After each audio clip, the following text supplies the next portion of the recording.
Hola, un saludo. En modo de patología y diagnóstico oral, hoy los quistes maxilares, en este caso los quistes del desarrollo. Quistes del desarrollo. Recordemos que existen las lesiones cavitadas como concepto general y que se divide en lesiones cavitadas con epitelio, que corresponde a los quistes verdaderos, y lesiones cavitadas sin revestimiento epitelial, que corresponderían a los pseudoquistes.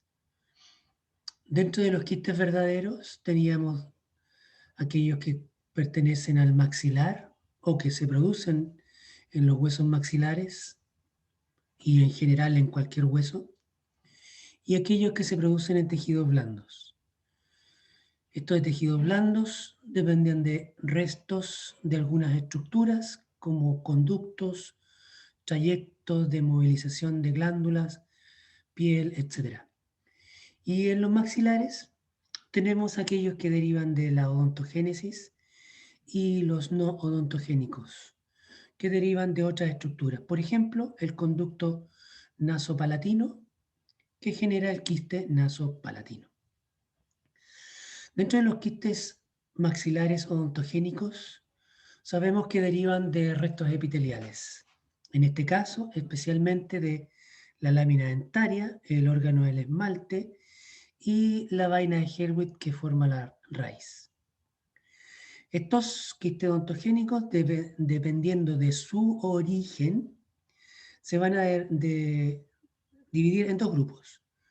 En quistes del desarrollo, cuando no se sabe la causa, más bien no el origen, la causa, sin causa conocida hasta el momento, comienzan a desarrollarse estos quistes a través de los restos epiteliales. Y aquellos cuya causa es de tipo inflamatoria, producto de alguna infección crónica en alguna pieza dentaria, en los surcos dentarios o en la mucosa, en la pericoronaritis. Entonces tenemos una serie de quistes.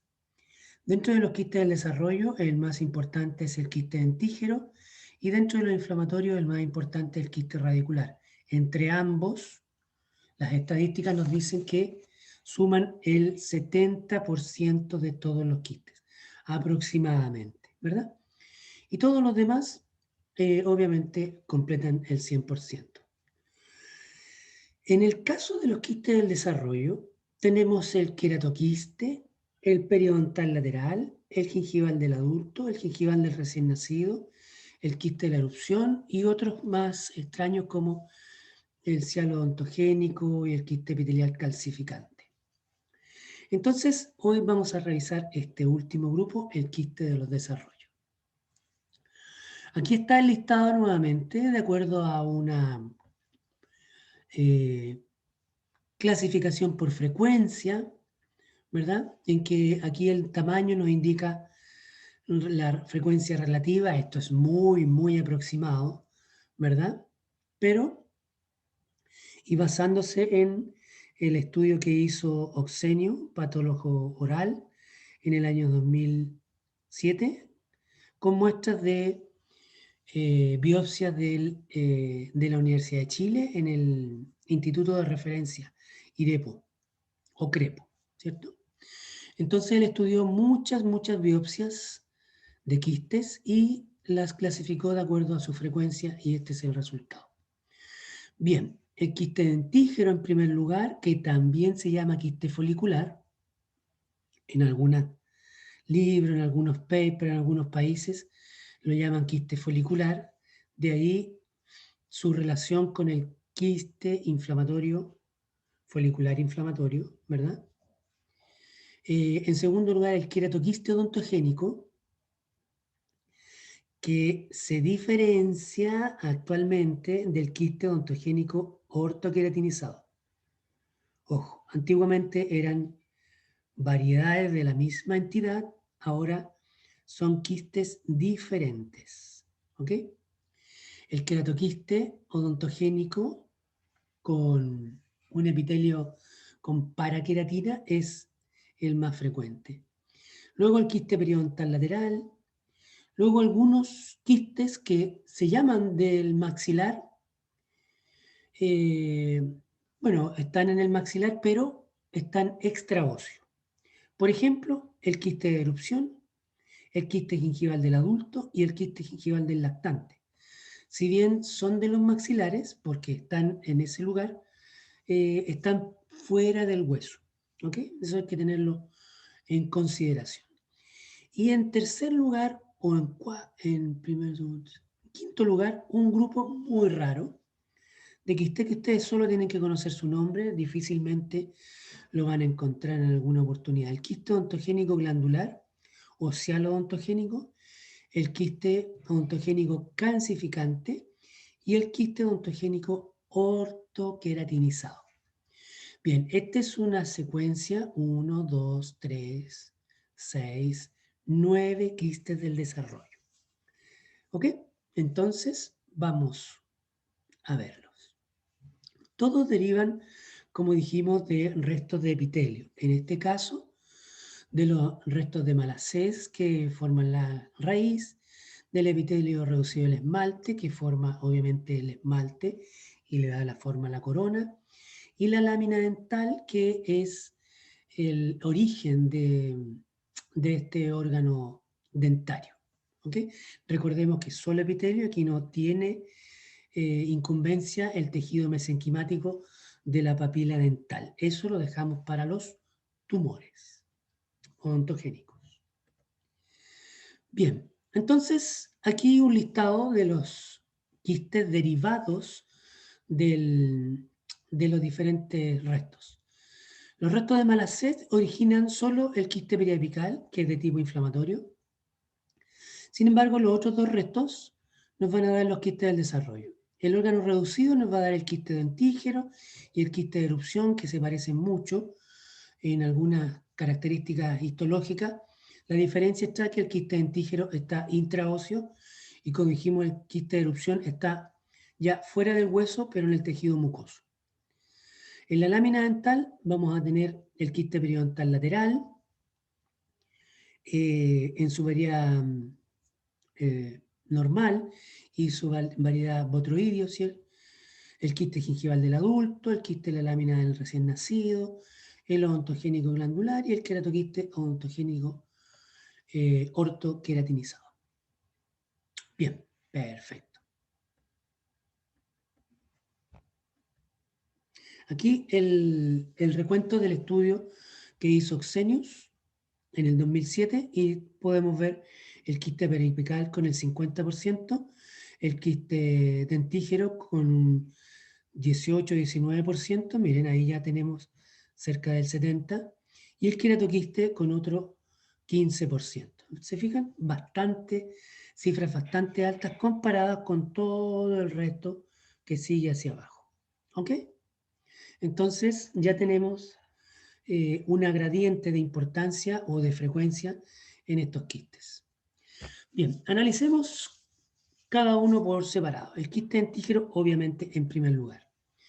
Deriva del órgano reducido del esmalte y es por eso, como el órgano reducido del esmalte tiene que ver con la corona, con el esmalte, que solo está ahí alrededor de la corona, es que este quiste también va a estar solamente ubicado alrededor de la corona, desde el límite amelocementario hacia arriba, envolviendo la corona. La raíz no tiene ninguna relación con este quiste.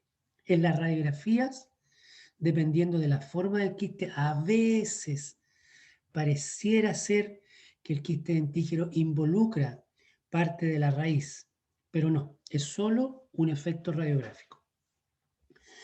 Como dijimos, es el quiste más común en los tipos del desarrollo y eso tienen que tenerlo súper claro.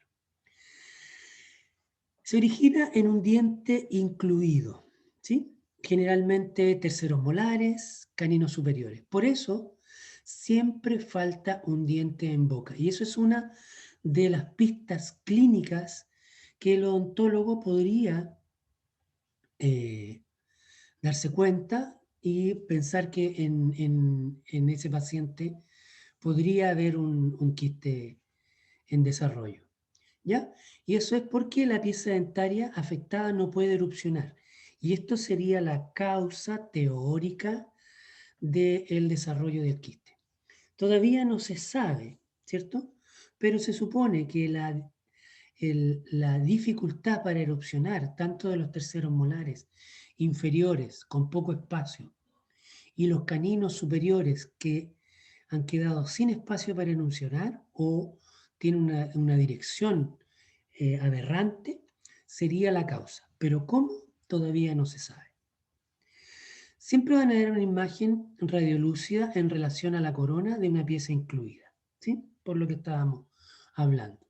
Y asociado, en primer lugar, con terceros molares inferiores, que han tenido una dificultad en su proceso de erupción. Y en segundo lugar, caninos superiores.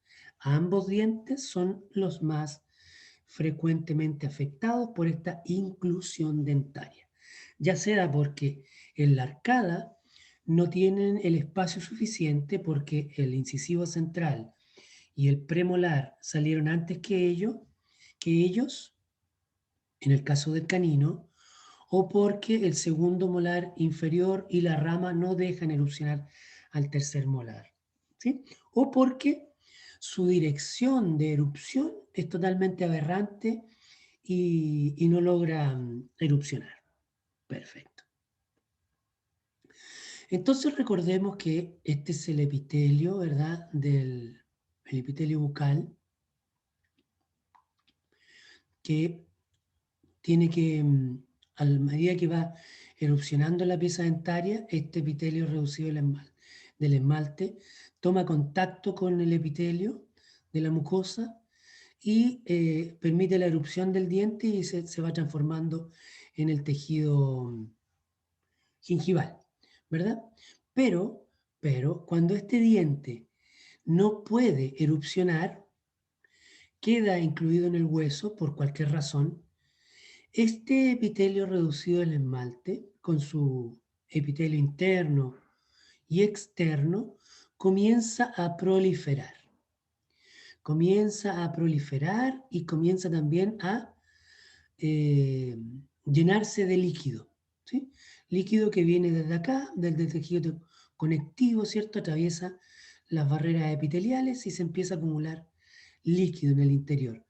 Este líquido primero podría generar estos hiperplasias coronarias, ¿cierto? Del saco pericoronario, o podría también seguir creciendo, creciendo, creciendo y formando el quiste dentígero.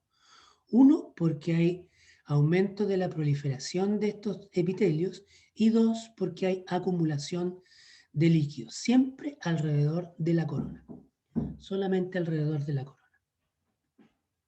Entonces acá tenemos lo mismo, el órgano del esmalte con su capa interna y su capa externa, ¿verdad?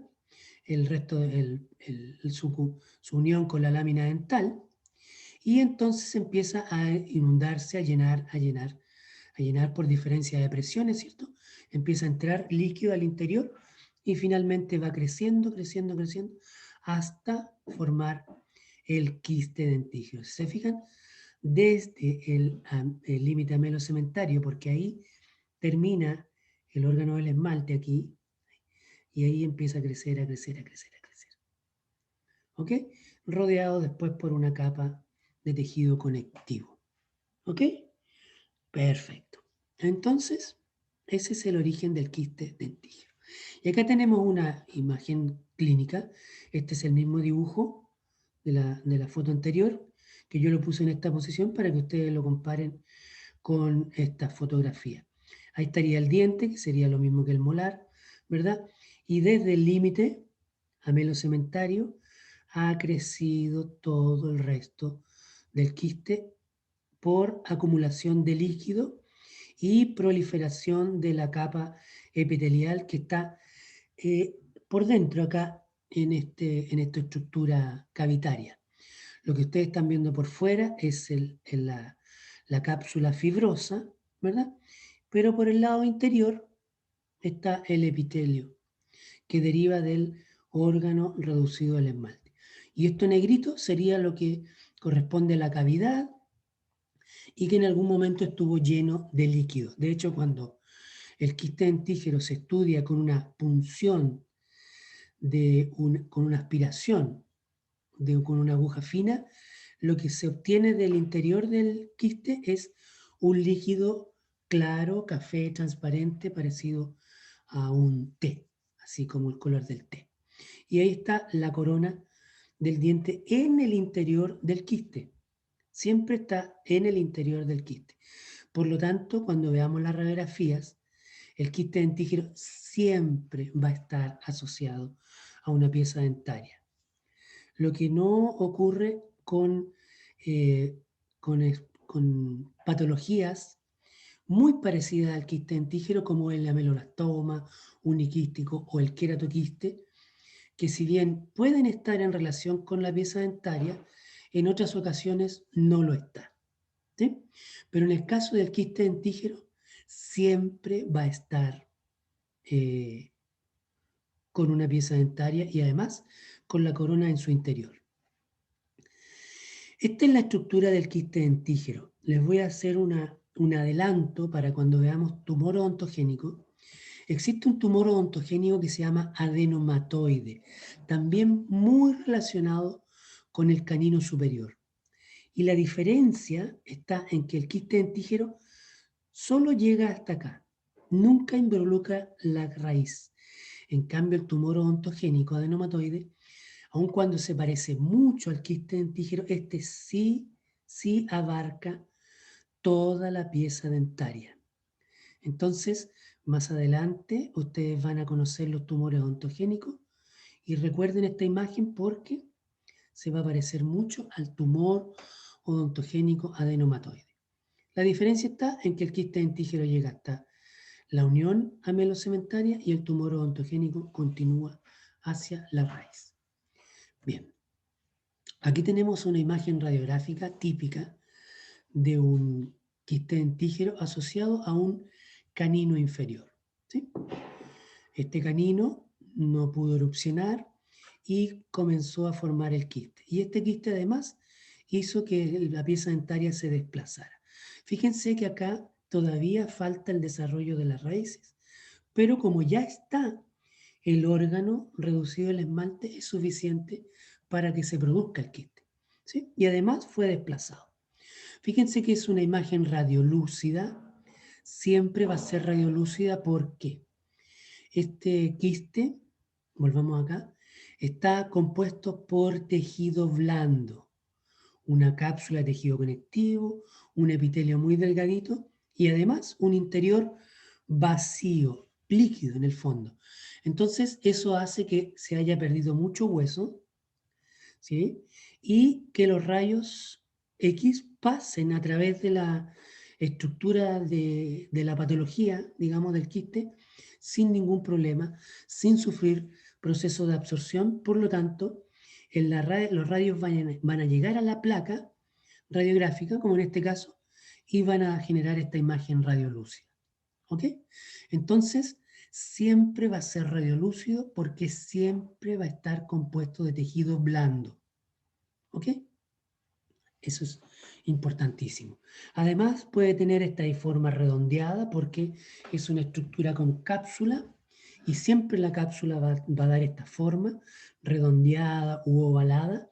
Y además, fíjense que tiene un límite corticalizado porque puede crecer lentamente y eso hace que el hueso vaya a medida que va siendo reabsorbido, pero también va generando una capa de defensa más osteolítica. Entonces ahí hay una mezcla de procesos de reabsorción y aposición ósea.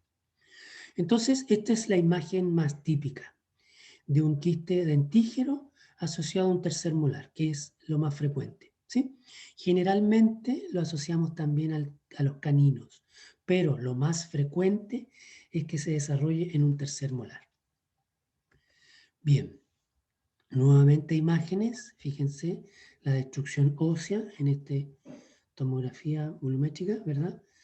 Em, em, y ahí está, nuevamente sin las raíces, pero eso no importa porque ya está el órgano reducido.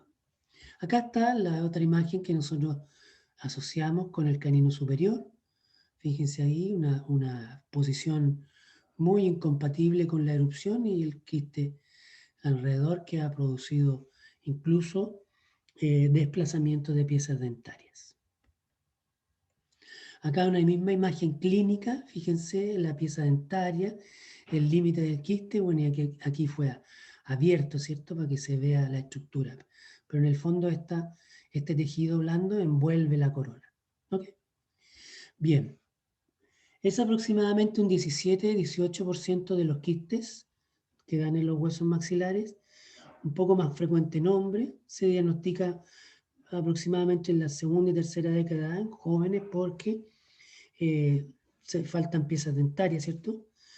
Tercero molar y canino, ya dijimos, porque son los dientes con mayor retención. Siempre va a faltar una pieza dentaria en boca, por lo tanto, este dato es súper relevante en la clínica. La mayoría son asintomáticos, con crecimiento lento, y puede llegar a expandir corticales, perforar y generar risales, pero en casos muy eh, acotados. ¿Ok? Entonces, este quiste tiene las típicas características de un quiste. Crecimiento lento, naturaleza benigna, asintomático, ¿verdad?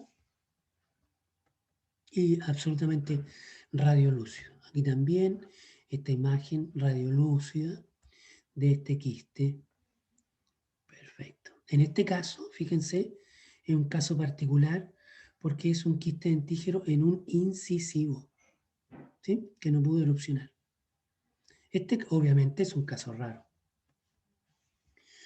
Bien, va generando osteólisis del hueso y siempre en una forma uniloculada. ¿Por qué? Porque tiene una cápsula que va creciendo en todas direcciones en esta forma redondeada u ovalada.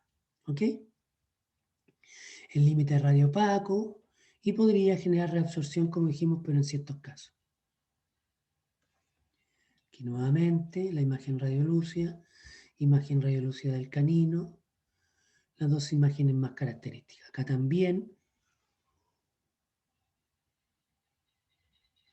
fíjense que aquí la pieza quedó invertida, pero de todas maneras se ve el inicio del quiste solo en relación a la corona. Bien, como todo quiste tiene cápsula, epitelio y contenido. La cápsula simplemente un tejido conectivo fibroso sin ninguna gracia. El epitelio, sin embargo, vamos a encontrar algunas características muy particulares que lo hacen muy fácil de distinguir en la histología. En primer plano, o sea, en primer lugar, un epitelio plano pluriestratificado. Eso siempre. Epitelio plano pluriestratificado. La gran mayoría de los quistes odontogénicos son plano estratificados porque su origen, la lámina dental y el epitelio bucal son plano estratificados, pluriestratificados. En el caso del quiste dentígero, la gracia es que es delgado. ¿No sé? Es un epitelio plano, pluriestratificado, delgado. ¿Sí? Lo normal es que tenga 8 o 10 capas, pero el epitelio normal, ¿cierto? Pero en el caso del dentígero va de 2 a 5 capas. Y eso ya es delgado. Sin queratina, sin queratina. Al igual que los quistes inflamatorios, no hay queratina. Pero a diferencia de los quistes inflamatorios que se caracterizaban por tener mucho formación de papilas hacia el tejido conectivo, el dentígero es sin papilas, es completamente plano. O sea, es delgado y plano, es como una cinta. Y sin inflamación, obvio. Todos los quistes odontogénicos del desarrollo carecen de inflamación. ¿Sí? ¿Cuándo vamos a encontrar inflamación en un quiste? Cuando su origen es inflamatorio. ¿Ok? ¿Y cuándo más? Cuando Una vez que se ha creado el quiste dentígero, o sea, nació sin inflamación, por alguna razón, durante su proceso evolutivo, toma contacto con algún proceso infeccioso, ¿sí?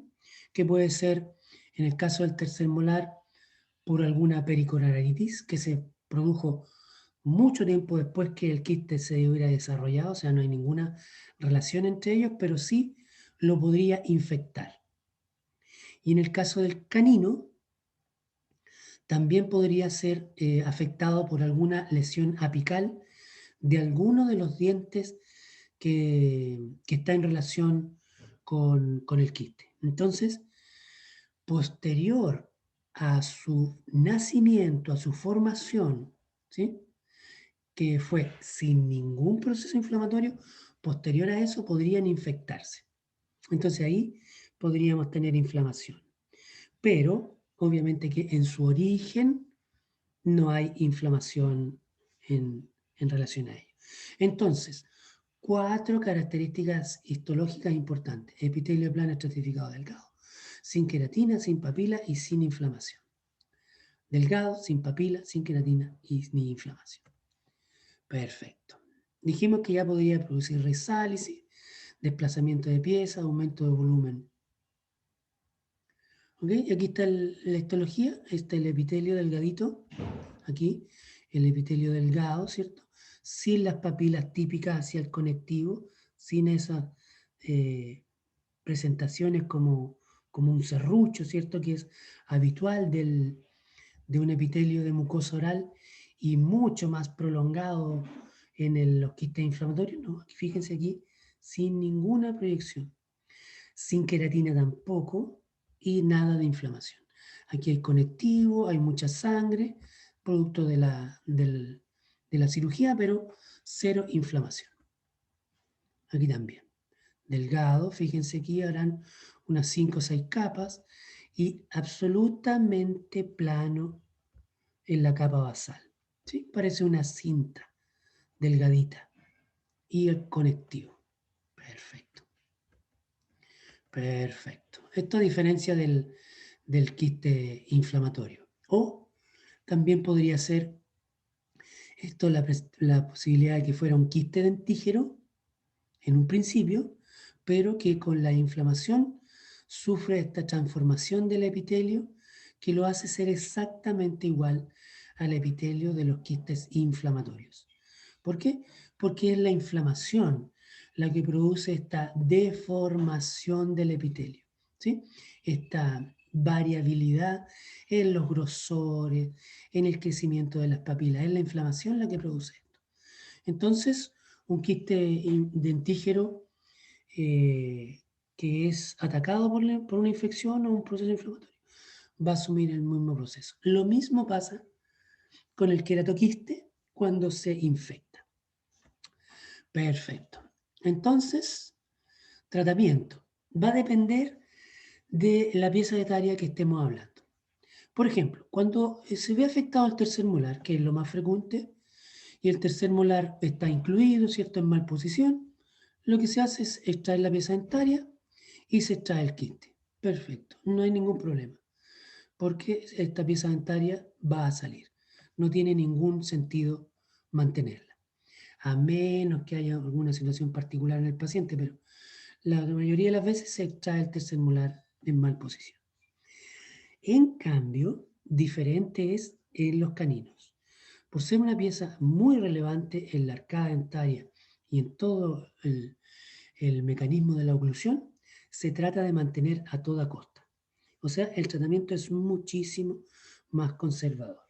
¿Qué es lo que se hace? Una cirugía, se hace un colgajo, una extirpación del revestimiento quístico, ¿cierto? Se saca el quiste, todo el tejido epitelial, toda la cápsula, todo el quiste en el fondo, alrededor del canino, y se generan todas las condiciones, depende de en qué posición esté el canino, para que éste vuelva o pueda llegar a la línea de la oclusión. Y eso va a ser solamente por cirugía, labrando un camino de salida para que baje el canino, o sumándole a la cirugía, un tratamiento ortodóntico. ¿Ok? Perfecto. A veces se puede realizar una descompresión primaria, es decir, que el quiste se rompe para disminuir su tamaño y después permitir que el canino baje o hacer una cirugía más pequeñita. Perfecto. En el fondo, los quistes dentígeros se extrae junto con el tercer molar y en el caso de los caninos se extrae el quiste y se trata de mantener el canino. Aquí está una vía de salida para el canino. Y aquí están los brackets, ¿cierto? Para ayudar a bajar a la línea oclusal el canino. Bien, los diagnósticos diferenciales es, en primer lugar, el tumor odontogénico adenomatoide, que yo les decía que se parecía mucho, pero la diferencia está en que este involucra toda la pieza dentaria y el quiste dentígero solo a la corona. También se parece muchísimo al ameloblastoma uniloculado, que es un tumor odontogénico, y al queratoquiste. ¿Ok? Bien. Aquí tenemos la imagen de un tumor odontogénico adenomatoide asociado a un canino. Fíjense que se parece mucho, pero, pero aquí ya el quiste, este tumor no nace en el límite amelocementario, sino que nace muchísimo más arriba. Entonces, prácticamente toda la pieza dentaria está incluido dentro del tumor. Aquí también, ¿se fijan? Mucho más, la pieza dentaria mucho más incluida en el interior. ¿Y cómo se sabe que es un tumor odontogénico de adenomatoide? Bueno, lo insinúa la radiografía, pero lo determina la histología. Bien, quiste periodontal lateral. Es un quiste del desarrollo, ya no tan frecuente, ¿sí? Está ubicado principalmente a nivel de premolares y caninos inferiores, ¿sí? Podría darse también en premolares y caninos superiores, pero sería esa su ubicación más frecuente. Se da generalmente en la zona media de las raíces y muchísimas veces se confunde con un quiste inflamatorio de tipo lateral, ¿verdad? Inflamatorio o radicular lateral, provocado por una necrosis pulpar y un conducto accesorio. Entonces ya no sería el quiste aquí apical propiamente tal, sino que se forma por un conducto accesorio. Ese es generalmente lo que las personas en primera instancia piensan. Y de hecho eso es más frecuente que el propio quiste periodontal lateral. Pero tenemos que ver, por ejemplo, que esta pieza está perfectamente sana, no tiene nada, el límite, el espacio periodontal está completamente sano. Entonces, si yo hago una prueba de sensibilidad a esta pieza dentaria, va a estar vital. Si está vital, obviamente que no tiene nada que ver con un quiste inflamatorio. Y ahí yo sí ya caigo en la posibilidad de que esto sea un quiste periodontal lateral. ¿Ok? Entonces después simplemente realizo la cirugía. Aquí está, fíjense, un colgajo, una osteotomía y luego hace una abertura, una ventanita ósea y se saca el quiste, simplemente se hace una enucleación. Enucleación significa que el quiste se va a separar muy fácil del hueso, entonces con un instrumental yo voy separando, o el cirujano va separando el quiste y listo, lo saca. No es necesario realizar ninguna maniobra en el hueso o a lo mejor un poco de desgaste para que salga sangre, se rellene esto con sangre y después se repare o se regenere con hueso sano. Luego se sutura el colgajo y listo. Ese es el tratamiento para el quiste periodontal lateral. ¿Ok? La gran mayoría de las veces es un hallazgo radiográfico porque es completamente asintomático y muy pequeñito. Por lo tanto, es muy raro que el quiste periodontal lateral genere un aumento de volumen, como por ejemplo esto de acá. Esto es raro. Lo normal es que siempre se mantenga dentro de las corticales. ¿Ya? Como vemos acá, generalmente es de menor a un tamaño, a 1 centímetro, y ya es de los quistes no tan frecuentes. ¿Ok? Ojo, ojo, no confundir con el quiste periapical lateral que yo les decía que es provocado por una necrosis pulpar y un conducto accesorio que podría dar la posibilidad de una imagen de un granuloma periapical, pero en el costado de la raíz. Ahí está nuevamente, fíjense, entre canino y premolar, que es la zona habitual. Se hace la cirugía y se sutura. Perfecto, 9 meses después, el hueso está recuperado. La histología también es un epitelio delgado. ¿Se fijan? Esto podría ser como un quiste dentígero, pero el quiste periodontal lateral va a tener cada ciertos tramos del epitelio estos engrosamientos. Ahí hay uno, aquí hay otro. ¿Sí? Entonces, el quiste periodontal lateral va a presentar engrosamientos que son muy característicos y que van a determinar el diagnóstico. Imagen, ¿verdad? Que aquí se confundió esta imagen radiolúcida con una lesión apical, o en este caso paraapical, y se le hicieron las endodoncias, pero eso no afectó en nada al quiste y siguió su desarrollo porque en ambos casos no tenían nada que ver con una necrosis pulpar. Aquí también generó más grande, generó desplazamiento en las piezas dentarias. Bien, como deriva de la lámina dental, va a tener un epitelio plano, pluriestratificado, en este caso cúbico, ya no es plano, con una disposición empalizada y que presenta engrosamientos. Engrosamiento es su característica más clásica. Puede tener células claras, pero no es lo habitual, o no es lo más característico. ¿Ok? Miren acá, epitelio con engrosamientos, engrosamientos, engrosamientos. Engrosamientos como este. ¿Ok? Perfecto. Perfecto, perfecto, perfecto. Lo mismo, lo mismo. Bien, veamos el queratoquiste odontogénico. Esto es una patología bien variada, bien controversial, mejor dicho, muy variada en sus nombres. Hasta el año 2005, este era un quiste.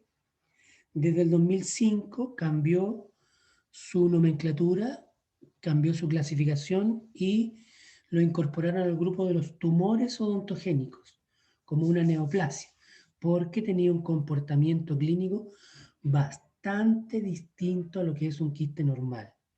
Dijimos que un quiste normal es benigno, de crecimiento lento, asintomático, poco agresivo, ¿cierto? En cambio, el queratoquiste era benigno, sí, pero agresivo, de crecimiento rápido, de gran extensión, mucha recurrencia.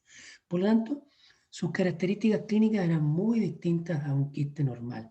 Y por eso, y otras razones, se modificó su clasificación y se lo denominó como un tumor odontogénico queratoquístico. Esto fue entre el año 2005 y 2017. Esos fueron 12 años de mucha controversia, mucha disputa entre patólogos. Algunos aceptaban el cambio, algunos lo avalaban, pero también había otro porcentaje de patólogos que no coincidía con este cambio de categoría. Y fue así que la evidencia llevó a que en el año 2017 nuevamente fuera clasificado como quiste. Y ahora con una salvedad. Antiguamente habían dos variedades, un queratoquiste paraqueratinizado y un queratoquiste ortoqueratinizado. Eran la misma patología con dos variedades, ¿ok? Con paraqueratina y ortoqueratina. Luego del 2017, luego que volviera a ser un quiste, además se lo dividió. Es decir, el queratoquiste paraqueratinizado es una entidad patológica y el queratoquiste ortoqueratinizado es otra variedad. Entonces ahora son quistes distintos. Entonces, como ustedes ven, ha tenido mucha variación este queratoquiste. Ahora, independiente de todas las clasificaciones, el nombre de queratoquiste ha permanecido y el que prevalece y el que todos vamos a seguir usando. ¿Ya? Pero ahora, como quiste. Bien, aquí está, queratoquiste, ex tumor ontogénico y que además es un ex quiste. Esta aquí es lo que yo les contaba, esta historia. Aquí tenemos, fíjense, una imagen radiolúcida con límites netos, incluso corticalizado en algunos sectores, y que podría confundirse con un quiste dentígero de este tercer molar, ¿verdad? Se parece, pero tiene algunas otras características clínicas que lo hacen distinto. Entonces, es un quiste benigno, pero con agresividad local. Aquí están las características que yo les decía que hacían diferente al queratoquiste del resto de los demás quistes. Tenía una agresividad local que era raro en los quistes. Era un crecimiento más rápido que en comparación al otro quiste, que es raro también. Era asintomático por lo general, sí, eso era parte de los quistes, pero también podía ser sintomático. ¿Por qué? Porque podía crecer mucho y deformar las corticales, lo cual es raro en un quiste. O se podía infectar, lo cual también es raro en un quiste. Y la recurrencia era muchísima. Luego de hacer la cirugía, era mucha la recurrencia en estas operaciones. También muy raro en un quiste. Y además se habían reportado variedades sólidas, es decir, queratoquistes sin cavidad. Obviamente que eso es muy raro. Bien. Se diagnostica entre los 10 y los 40 años, más en la mandíbula, ¿verdad? En un principio puede ser un hallazgo radiográfico, pero después va a generar un aumento de volumen y generalmente son solitarios, uno solo. Pero cuando se da la, la posibilidad de encontrar queratoquistes múltiples es porque con toda seguridad estamos ante un síndrome nevovasocelular o síndrome de Gorlin-Goltz, ¿ya? Que es una enfermedad, un síndrome que tiene muchos signos clínicos, entre ellos carcinomas vasocelulares en el 100% de los casos y queratoquistes múltiples en cerca del 80-90% de los casos. ¿Ok? Y una serie de otras características clínicas. Perfecto. La recurrencia era una característica bastante particular del queratoquiste.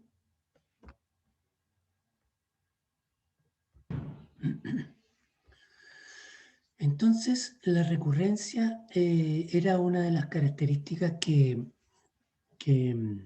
distinguía a este quiste una vez que se hacía la cirugía. ¿Pero por qué? Porque el epitelio de este quiste era bastante particular. La capa basal del quiste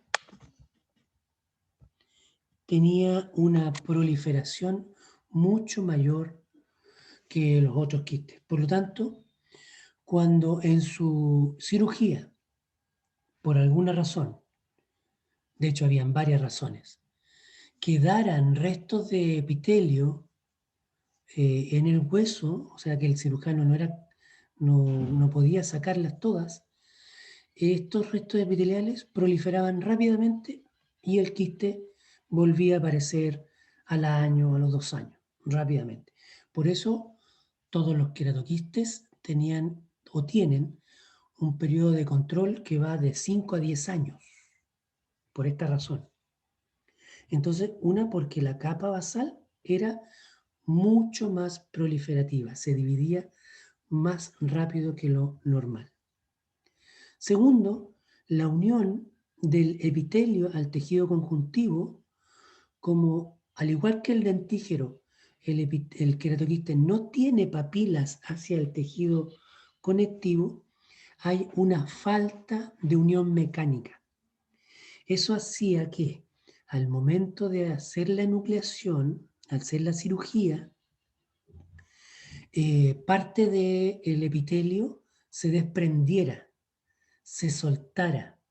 Entonces el cirujano trataba de sacar toda la masa quística, pero mucho de este tejido se desprendía y quedaba incluido en el hueso, ¿sí? En el paciente, digamos, parte del epitelio, pero también quedaban parte de la cápsula y en algunos de los eh,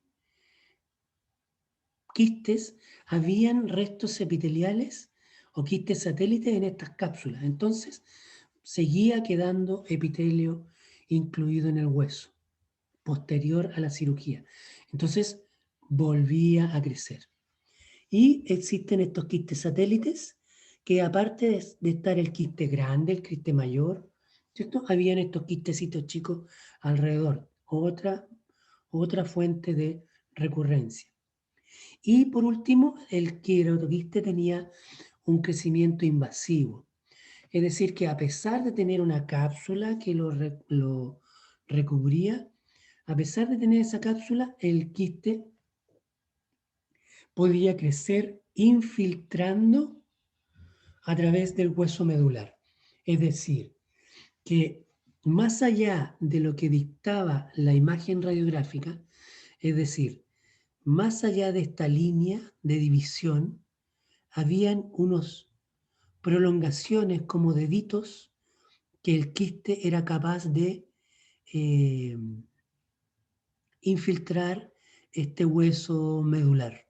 Por lo tanto, el cirujano sacaba esta parte o a lo mejor hacía una resección en bloque, ¿cierto? Para hacer una cirugía más agresiva, pero igual quedaban estas prolongaciones, estos deditos, estas prolongaciones epiteliales en el hueso medular que hacía que nuevamente eh, pudiera recidivar.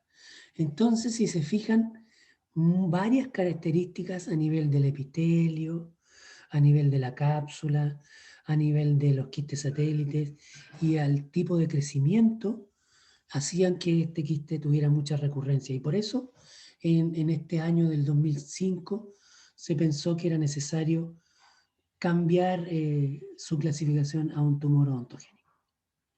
Perfecto. Fíjense el tamaño acá, muy grande. Ojo, entonces se cambió la variedad paraqueratinizada, se cambió tumor odontogénico, ¿cierto? En el año 2017, o sea, en el 2005, pero volvió a ser quiste en el 2017. Y el quiste odontogénico ortoqueratinizado sigue siendo otro quiste, otro quiste. Bien, el queratoquiste, que es el que vamos a hablar a continuación, puede tener una variante multilocular, es decir, varios crecimientos, así como burbujas que van creciendo, ¿verdad? Que son como diferentes lóbulos uno al lado del otro, que eso es lo más común, pero también puede tener una imagen unilobular, uniquística, ¿ok? Entonces podemos tener las dos. Ahí están los quistes satélites chiquititos. Se ve principalmente a nivel del cuerpo mandibular y el ángulo en principio. El epitelio, dijimos que, esto es típico para todos, que el epitelio es quien da las características al quiste. Y en este caso es un epitelio delgado, fíjense aquí, y sin papilas, que es muy parecido a lo que decíamos del quiste dentígero. Uno delgado y sin papilas. ¿Sí? Esto es lo que hacía, les explicaba yo recién, que hay poca papila, por lo tanto hay poco efecto mecánico de unión, por eso se puede separar como aquí. Se fijan aquí solo epitelio separado del conectivo. Bien, epitelio delgado, plano, pluriestratificado, delgado, igual que el dentígero, pero muy diferente al epitelio de los quistes inflamatorios, ¿verdad? Ya lo dijimos, que esos quistes son con muchas papilas hacia el tejido conectivo, muy deforme, de diferentes grosores, en fin, muy variable. Este no, este es delgadito, sin papilas, igual que el dentígero. Pero a diferencia de los inflamatorios y del dentígero, este tiene queratina. Tiene queratina, ahí está. Esa capita roja, queratina. Queratina. La superficie es muy corrugada. Aquí no se nota mucho, pero es muy corrugada, es decir, eh, muy irregular. Pequeños altos y bajos, alto y bajo. Y por último, la capa basal, que es lo que acá está acá. ¿Cómo ubico yo la capa basal? Porque siempre es la que está en contacto con el tejido conectivo, con la cápsula en este caso. Acá hay cavidad. Entonces aquí yo voy a encontrar la queratina, porque aquí está la superficie. Y acá está la capa basal en relación al tejido conectivo. Bien, la capa basal se presenta en empalizada, es decir, fíjense que aquí los núcleos están separados, están irregulares, en cambio acá están todos ordenaditos, uno al lado del otro, uno al lado del otro, al lado del otro, en forma muy característica. Aquí también. Esto se llama en empalizada, es decir, que un palito al lado del otro, un palito de lado o una tabla al lado de la otra, ¿ya? En cambio acá está distinto, mucho más segregado. Esto es el epitelio típico de un queratoquiste. También muy fácil de distinguir cuando está sin un proceso inflamatorio, porque, vuelvo a insistir, cuando hay un proceso inflamatorio, el epitelio se transforma todo, se deforma, se altera, pierde la empalizada, pierde la queratina, deja de ser delgado, comienza a aumentar su grosor, a emitir papilas. Entonces yo puedo tener una zona de queratoquiste típico y, por ejemplo, acá una zona de epitelio inflamatorio. ¿Ya? Eso es producto de la inflamación. ¿Por qué? Porque se infectó el queratoquiste. Dijimos que este quiste podía infectarse. ¿Ya? Perfecto. Ahí están las características. Ahí también, quiste delgado y sin papilas, parecido al dentígero nuevamente, pero muy distinto a los inflamatorios. Bien. Va a tener mucha queratina, ¿cierto? Lo que lo diferencia del dentígero y de los inflamatorios. Entonces, como ustedes pueden ver, hay varios signos que se parecen al dentígero y otros que lo diferencian. Entonces uno tiene que conocer esas características para poder diferenciarlo. En el caso de los patólogos, ustedes van a llegar a la clínica y a la radiografía, pero están conociendo la histología nuevamente. Aquí están las características en empalizada. Por eso se llaman empalizada, porque son puros palitos, palitos, palitos, palitos, palitos, uno al lado del otro, en esa capa basal. Células en empalizada. Ahí se nota muy clarito. Fíjense que todos los núcleos acá están separados, ahí están uno al lado del otro, uno al lado del otro, uno al lado del otro. Bien, ¿cuáles son los tratamientos que se realizan para el queratoquiste? Ya, miren.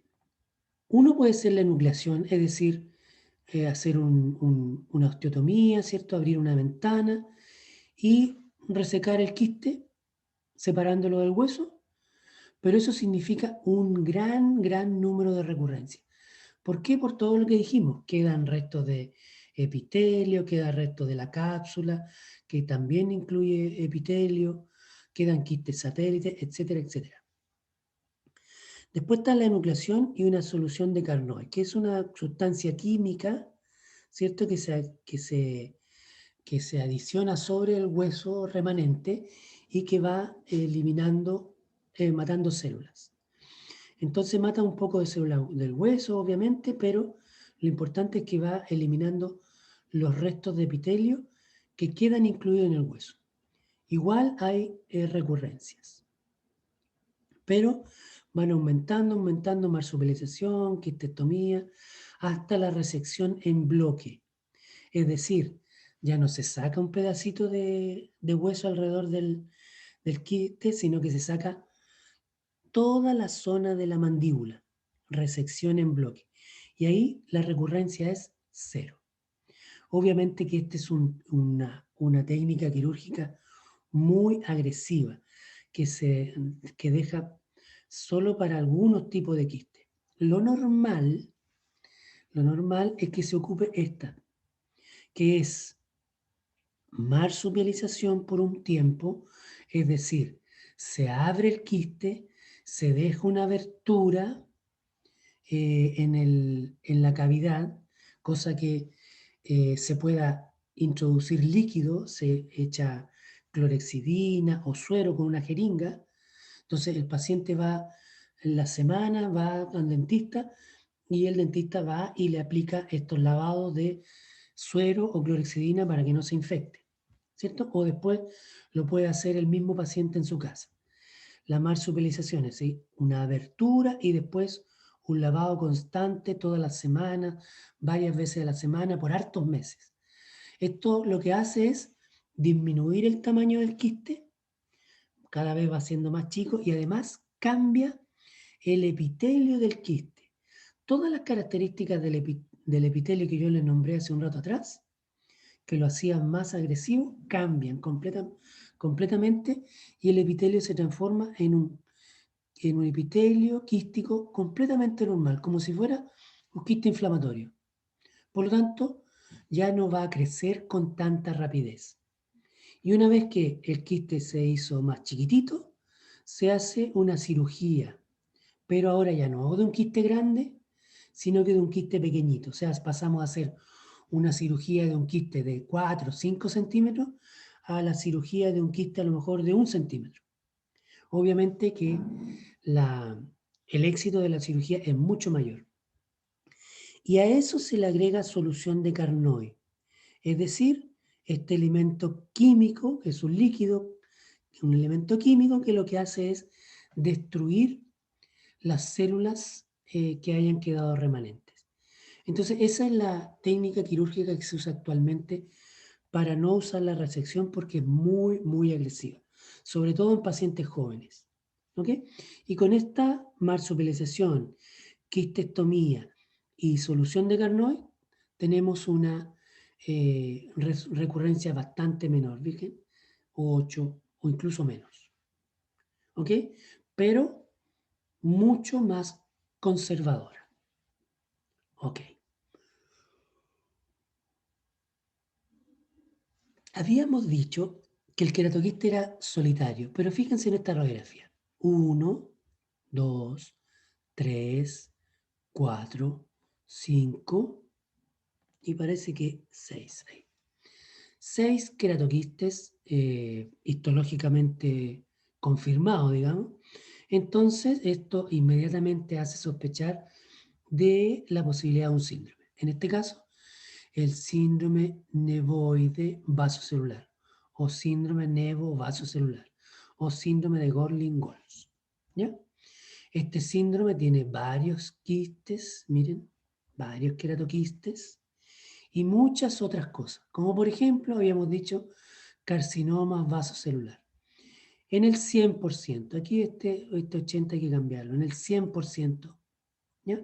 Pero tiene múltiples situaciones en la piel, por ejemplo, estos pits que son hoyuelos o quistes dermoides o problemas en los dedos, ¿sí? O problemas en los dientes o problemas en los huesos, principalmente el cráneo, etcétera. Pero también hay varios tumores, ¿se fijan? Perfecto, hay varias situaciones. Este es el síndrome, por ejemplo, en la piel, carcinomas vasocelulares, quistes epidérmicos, fisuras. En el esqueleto, costillas bífidas, calcificaciones intracraneales, metacarpianos cortos, por eso mostrábamos los deditos. En fin, una serie de otros signos clínicos.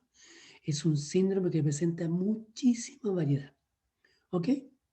Y todos estos signos clínicos se han clasificado en rasgos mayores porque están en mayor frecuencia, como los carcinomas, el queratoquiste, los hoyuelos palmares, la calcificación de serie, costillas bífidas, etc. Y otros menores que tienen menor frecuencia. Macrocefalia, fibromas, medulloblastoma, varios tumores. ¿Ok?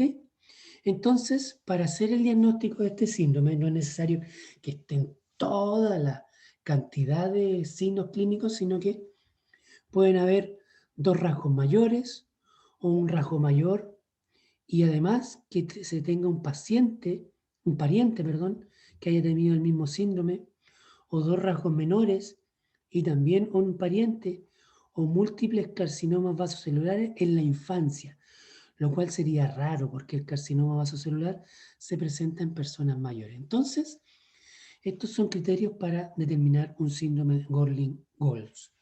¿Por qué nos interesa a nosotros este síndrome?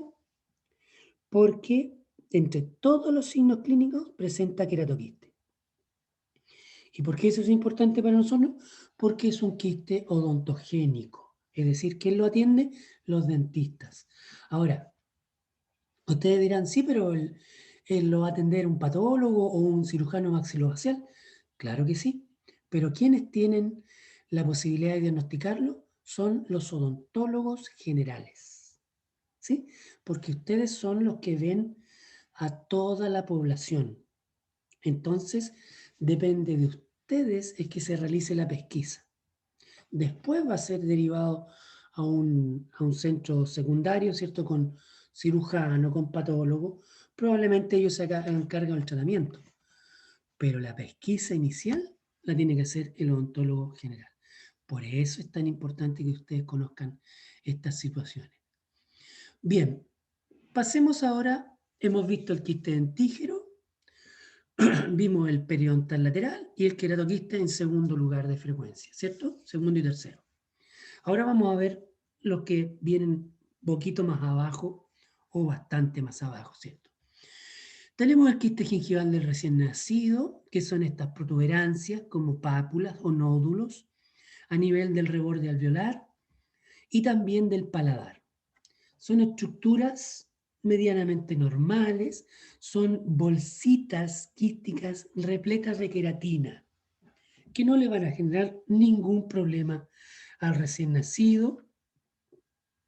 De hecho, funciona perfectamente el amamantamiento y luego de la aparición de los dientecitos, estos quistes desaparecen. Aquí está una figura de la estructura de un quiste de un recién nacido, que son bolsitas con epitelio rellenas de queratina. ¿Ok? Eso es todo. Tiene varios nombres: quiste gingival del recién nacido, quiste de la lámina dental, perlas de Epstein, nódulos de Bohr, etc. ¿Ya? Perfecto. Entonces puede estar en el hueso alveolar, en la gran mayoría, y en el paladar también se presenta en algunos casos. Ahí están, ¿se fijan? Estas protuberancias pequeñitas que después desaparecen y no generan ningún problema al niño. Otro quiste, que al igual que el quiste del recién nacido, dijimos que se llamaban de los huesos maxilares porque se presentan en los huesos, pero están en tejido blando, ¿ok? Como por ejemplo acá. Este es el quiste de erupción, que ya la pieza dentaria salió del huesito y ahora está entre el epitelio externo y en el tejido mucoso en el fondo. A diferencia del dentígero, que está todo incluido en el hueso. ¿Por qué hago la referencia con el quiste dentígero? Porque fíjense que se parecen mucho. Ambos nacen del órgano reducido del esmalte, tanto el dentígero como el quiste de erupción. Entonces, para algunos patólogos, para algunos científicos, esto sería, el quiste de erupción sería la evolución de un dentígero que logró salir del hueso. O sea, sería una evolución.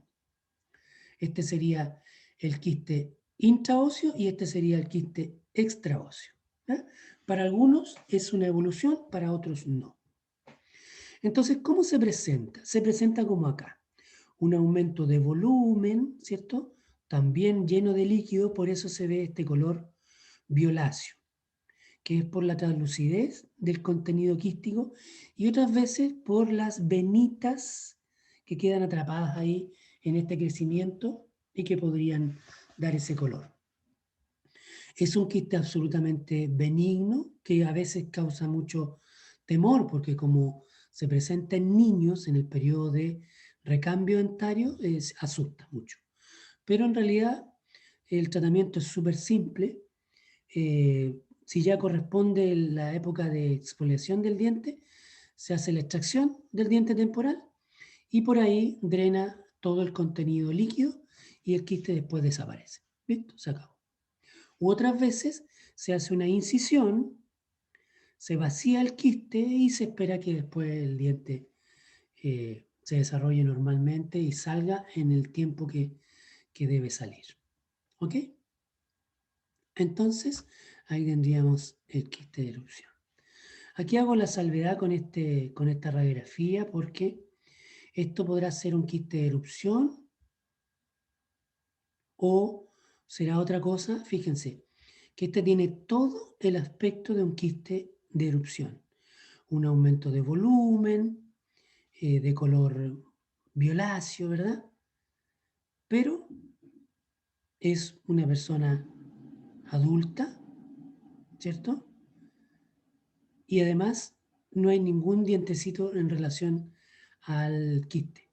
Por tanto, esto que pareciera ser un quiste de erupción, en realidad es un quiste residual. Perfecto. 6 a 11 años es la etapa normal del recambio, ¿verdad? Entonces se puede ver esa fecha. Ahí que hay que tener relación con la posibilidad que las similitudes con el quiste dentígero. Ahí está, fíjense, el aumento de volumen de color violáceo y ahí está el canino tratando de erupcionar. Perfecto. Aquí se hizo la marsupialización, es decir, se hizo una abertura ahí, una incisión, se vació el contenido y luego el canino bajó rápidamente. Bien, otro quiste es el quiste gingival del adulto. Vimos el del recién nacido, el de erupción, ahora el quiste gingival del adulto, el cual es muy raro. También tiene relación con el quiste periodontal lateral. Para algunos, el quiste gingival del adulto es la evolución extraósea del quiste periodontal lateral, porque también se da en estas áreas de caninos y premolares. Entonces, para algunos, el quiste periodontal lateral es intraóseo y el quiste gingival del adulto es la variedad extraósea en el tejido blando. Y para otros son quistes completamente distintos. ¿Ok? Perfecto. Ahí estaría el quiste en esta estructura. Quiste gingival del adulto, lo cual es muy raro. Bien, veamos ahora un poquito solamente de los quistes más raros. El quiste odontogénico glandular, hace un tiempo que se descubrió, pertenece a la lámina dental, muy poco frecuente, pero es otro de los quistes que tiene un crecimiento agresivo, ¿ya? Más en personas mayores y más en mandíbula. Bien, nos interesa dar mayores diagnósticos del quiste odontogénico. Tiene una histología con células mucosas, ¿ok? Perfecto. Solo tienen que saber que existe. El otro quiste es el quiste odontogénico calcificante o también llamado quiste de Gorlin, ¿ya? Es más común conocido como quiste de Gorlin, que ahí tiene la estructura radiolúcida y las calcificaciones interiores que hacen que sea un quiste radiolúcido con radiopacidades en el interior. Puede tener un crecimiento muy alto o un crecimiento muy pequeño y por eso a veces hay una variante de tumor odontogénico y una variante de quiste odontogénico. ¿Ok? Entonces, esto es, aquí está, ¿ves? Se clasifica como quiste o como tumor odontogénico. Perfecto. Nada más que eso. ¿Cuáles son los tratamientos de los quistes? La gran mayoría corresponde a cirugías y la gran mayoría corresponde a una enucleación. Aquí se hizo, es decir, enucleación significa hacer una abertura, llegar al quiste, ¿verdad? Hacer un colgajo mucoso, una osteotomía con una ventana ósea, llegar al quiste y ir separándolo del hueso. Nada más que eso. La cápsula que rodea los quistes permite que el cirujano pueda ir separándolo muy fácilmente y después se saca. Eso es una enucleación, sacarlo de la manera más simple. Y eso ocurre en la gran mayoría de los quistes. Apical, dentígeno, periodontal lateral, etc. Hay otros que necesitan tratamientos más complejos, como vimos, el queratoquiste, que necesita marsupilización, nucleación, sumado con solución de Carnoy, etc. ¿Ya? Pero lo normal es esta, fíjense, un colgajo mucoso, una osteotomía, una eliminación de la patología, que es una masa. Dijimos que un quiste siempre es una masa, que en el interior tiene su cavidad. Y así queda el hueso bastante limpio, fíjense, suave, redondito.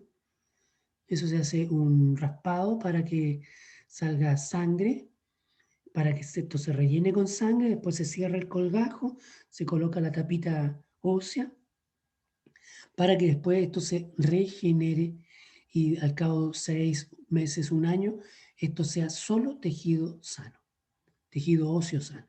Y ahí está la sutura y fíjense cómo queda después, absolutamente normal y la vitalidad de las piezas dentarias no ha sufrido ningún daño. ¿Ok?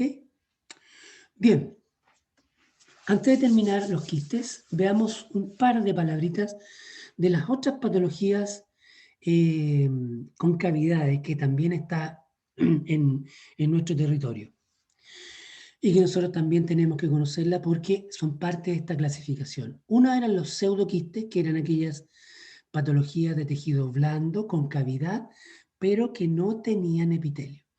Este es el quiste óseo traumático, óseo simple traumático, y el quiste óseo neurismático, cuya característica es tener muchos vasos sanguíneos y en su histología presentar células gigantes multinucleadas. El quiste óseo traumático es lo más simple que hay, es una cavidad en el hueso, sin epitelio, pero sin nada más. No tiene cápsula, no tiene epitelio, no tiene contenido. Es una cavidad vacía. Esos son pseudoquistes. Y por otro lado está el quiste del maxilar no odontogénico, que nace de restos del conducto nasopalatino y que es el quiste del conducto nasopalatino. Perfecto. Veamos los pseudoquistes. Los pseudoquistes, ¿qué era? El quiste óseo traumático o simple. Es en primer lugar. Tiene varios nombres. Quiste óseo simple, quiste óseo hemorrágico, quiste óseo solitario. ¿Por qué se llama quiste óseo simple? Porque simplemente es una cavidad en el hueso. ¿Por qué se llama hemorrágico? Porque según la teoría de la formación de este quiste, como dice aquí abajo, sería algún trauma, por eso también se llama traumático, que generaría una hemorragia intraósea en el hueso. Esta hemorragia intraósea va a generar una reabsorción del hueso, pero este coágulo de sangre que después se organiza en forma normal, debería organizarse y después volver a formar hueso, como lo que ocurre, que les decía yo que ocurría acá que podíamos hacer un raspado de sangre para que se llenara de sangre, formar un coágulo, se organiza y después vuelve a formar hueso nuevo. Bueno, en el quiste óseo traumático ocurriría algo similar, pero inconcluso. Es decir, se produce el trauma, se produce una hemorragia, se produce una cavidad llena de sangre, pero que no se organiza. Al revés, se desorganiza, es decir, este coágulo, en vez de formar hueso, se desorganiza completamente, la sangre se va por los vasos sanguíneos y la cavidad queda vacía. La cavidad dentro del hueso queda vacía, sin cápsula, sin epitelio, sin contenido, absolutamente nada. A lo sumo se han encontrado restos de membranas, de tejido conectivo, delgadita y nada más, solo aire.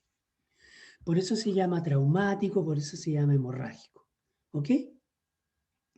Y la otra teoría sería la acumulación de este líquido intersticial en una cavidad central producida por este trauma que ha crecido gracias a esta acumulación de líquido. Como les digo, son solo teorías. En el fondo, el quiste óseo traumático, cuando se sospecha de él, el cirujano hace un colgajo, hace una osteotomía y luego realiza un raspado de las paredes del hueso, las paredes de esta cavidad, para que nuevamente salga sangre y esta vez sí, esta sangre se forme un coágulo y después se organice y después se recupere con hueso sano. Es así de simple. Entonces aquí estaría esta cavidad que va a ser obviamente radiolúcida porque no hay nada, por lo tanto los rayos nuevamente, los rayos X van a pasar rápidamente y van a impactar la placa radiográfica. Aquí también, perfecto. Perfecto. Entonces, otro quiste, o pseudoquiste, mejor dicho, pseudoquiste aneurismático, es una patología de los huesos largos de todo el cuerpo y también se pueden presentar en los huesos maxilares. ¿Ya? Se presenta en personas jóvenes y cuando se da en nuestro territorio, que es aproximadamente entre el 10 y el 20%, se presenta en mandíbula principalmente. Se llama quiste óseo aneurismático o pseudoquiste óseo aneurismático porque la palabra aneurismático tiene relación con vasos sanguíneos. Por eso la patología se llama aneurisma, ¿cierto? Que significa una dilatación de los vasos. Entonces es un pseudoquiste con muchos vasos sanguíneos. Y además, en su histología, vamos a ver la presencia de células gigantes multinucleadas. Aquí no se ven porque el aumento es muy bajito. Pero créanme, hay células gigantes multinucleadas y muchos vasos sanguíneos con hemorragia, ¿cierto? Con sangre. Y por último, el quiste óseo no odontogénico. Aquí se forma una estructura, ¿cierto? Que es el quiste nasopalatino, que permite el paso de estructuras vasculares y nerviosas a nivel del maxilar en la zona media. ¿Sí? Por alguna razón quedan restos epiteliales de este conducto que proliferan y al igual que cualquier quiste empiezan a crecer, a crecer, a crecer, formando esta zona radiolúcida en la zona media, que muchas veces se confunde con un quiste apical de los incisivos y se realiza una endodoncia, ¿cierto? Esta endodoncia no tiene ningún resultado porque el quiste nasopalatino no tiene nada que ver con estos dientecitos. ¿Ok? La endodoncia fue mal realizada porque hubo un mal diagnóstico. Perfecto. Los otros quistes son los quistes de tejido blando que se verán en otra oportunidad. Perfecto. Entonces con eso terminamos la secuencia de quistes de los tejidos maxilares. En este caso, quistes del desarrollo. Hasta luego y hasta una próxima oportunidad.